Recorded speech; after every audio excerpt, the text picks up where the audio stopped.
All right. I had a buddy of mine ask me some questions. He he's a hard gainer.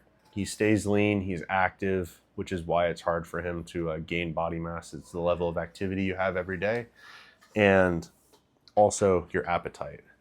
The two things that make it easier to gain or lose weight are your appetite and your level of activity. So myself, for example, I have a massive appetite. It's just the way I grew up, and I don't move around a lot. I have to literally use a step counter to make sure I'm active enough throughout the day. Some people are just on their feet all day long. And to put it into perspective, a traditional sedentary desk worker gets like 3,000 to 5,000 steps per day at most. A moderately active human, which is what we consider average, 10,000 steps per day. Up to highly active individuals, they get 25,000 steps per day or more. 25,000 steps is like 12 miles a day of walking. I have a friend, and he put on 30 pounds while still getting 25,000 steps a day at his very busy job. It's just that he's a guy who weighs 170 and he's eating 4,500 calories just to try and add weight. I have 70 pounds on him and I eat the same amount of food. So, your level of activity throughout the day is the biggest contributor to the amount of calories you need to maintain or increase weight or lose body fat. So with that in mind, that's why you got to eat a lot, because you're active. And then also your appetite, how much can you eat when you have time to eat? And if you do have time to eat, if your schedule makes it to where it's hard for you to eat and you're active, that's very tough. And that's usually what you find in the medical field. They're not allowed to eat in the middle of a case because that's, contamination. And then they're on their feet all the time for hours, which is, very tiring. So when it comes down to diet, what's going to work best for you is finding ways to sneak calories in. I don't recommend doing an aggressive bulking approach. I recommend eating only enough to maintain your body weight and figuring out how many calories that is. The best way to track those calories is with the MyFitnessPal app. It's the one that I can be most helpful with anybody because it's the one I've used for almost 10 years now. You can use other ones, but it's just the one that's been around the longest, and there's a reason why it's the best. It's because it's been doing it the longest. I highly recommend buying it. It comes with features that you need in order to actually use the app effectively. You don't need to use any of the preset calorie amounts that they tell you. I'm telling you, it's better to figure out how much you need by actually just eating the food and seeing what your body weight does from there. And the way you want to do just the general eating is just eating enough to maintain your weight. And then from there, you can just add 500 calories. And using the app, you can see which meals are your smallest meals and add calories to your smallest meals. So I suggest starting with 3 big meals, breakfast, lunch, dinner, so you can follow the standard Western diet. And then between those big meals, eat something light. That way you can get used to the habit of always just eating on a schedule. In this case, like a protein shake. A good protein shake, if you have the ability, is just a pre-made one. This one here has 270 calories and 40 grams of protein. It's called Lean Body by Lee Labrada Nutrition. It's a really good one. And it's why I sell it here at my gym. But also, protein shakes are fantastic. The only issue is you have to mix them yourself. What makes this better than that, though, long term, is if you're doing the shakes at home before you go off to work or whatever you're doing, that's how you sneak the calories in. You can put a scoop of peanut butter. You can make the shake with milk. You can add honey to the thing. You can add fruit, oats, anything to that shake, and then you can pack it for later in the day. So it's easy to start making shakes that are 1,000 calories. And when they're liquid, they're a whole lot easier to finish. They're easier to digest, and you'll be hungry sooner. So it's about eating at whatever pace you can that doesn't get you bloated full. It makes it take you hours to get, hungry again.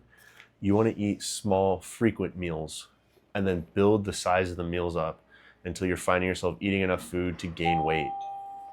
So let's say you shoot in the dark. You're like, I'm going to eat 2,500 calories this week, and your body weight stays the same, but your goal is to gain weight. Well, let's get 500 calories in.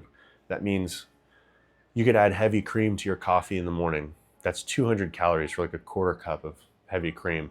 You could put in 2 tablespoons of peanut butter. That's another like 200 calories. You're already at 400. That was like minimal effort.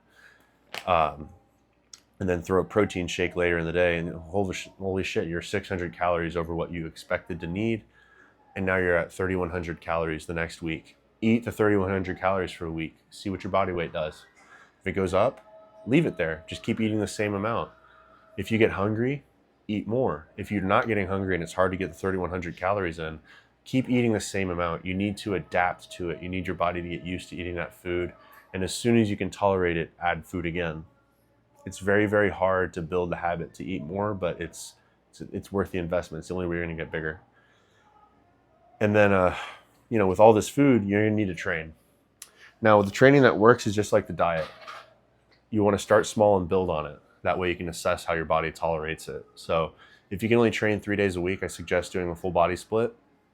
That way you can train the muscles frequently and you can do lots of different exercises, one for each muscle group. If you find that either the workouts are too long or you're getting the shit kicked out of you, I'd suggest switching to a workout split that doesn't hit the same muscle groups so frequently. So if you're still only able to come in 3 days a week, do an upper-lower split, upper body, lower body, and then keep switching back and forth between upper and lower. So that way your muscles don't get trained 3 times a week, they only get trained twice. And if you can recover from that without feeling like absolute shit, that's going to be the workout split that works for you. You want to get a little sore from your training, but you don't want to feel crippled. Like, that's not the goal. You want to just stimulate the muscle, recover, and then stimulate it again as soon as you can. If you can train the same muscle group as frequently as every 72 hours, that's probably the best and most optimal frequency to train a muscle group. More frequently than 72 hours, the muscle may not be completely recovered and you're probably going to just stay sore way too often. And yeah, that's pretty much it. That's a pretty simple couple questions to start it off. But if you want to gain weight, start small. Even though you want to eat a shit ton of calories and see the scale jump as soon as you can, build your habits of eating. Eating crazy for a couple days sure will make your scale weight go up, but you're going to get tired of it. You'll give up on it, and then you'll go back to your old habits. This is about building new habits that lead to long-term results. So build your meals from small to big and increase your training frequency and intensity from, a couple days a week to multiple days per week. And always train your fucking ass off. If you need workout ideas, just look at some of my YouTube videos or just ask me directly and I can always send you a workout to do. And use your MyFitnessPal app to track how much food you're eating. So that way, if there's something that happens in your day and you don't have all the food with you, you can make a quick stop at like a Whataburger or some sort of drive-through and pick up some fast food and make up for it and get the calories in that way. I don't recommend using a dirty bulking approach like eating lots of sweets or fast foods because first of all, it's expensive. Second of all, poor eating habits leads to poor health. It's not good for you to eat like that long-term consistently. It's good. It's fine to have it every once in a while, but you can't eat like that all the time and expect to be healthy. Especially a lot of people I know, you start eating fast food or lots of sweets, they tend to get a lot of acne. It's just not good. So do your best with that to eat healthy foods. All right. Now, if you have any more questions, DM me on Instagram and let's continue to develop your knowledge in training and diet. These are some pretty good basic starting out questions, buddy. And I'm happy to answer more as we get further into this.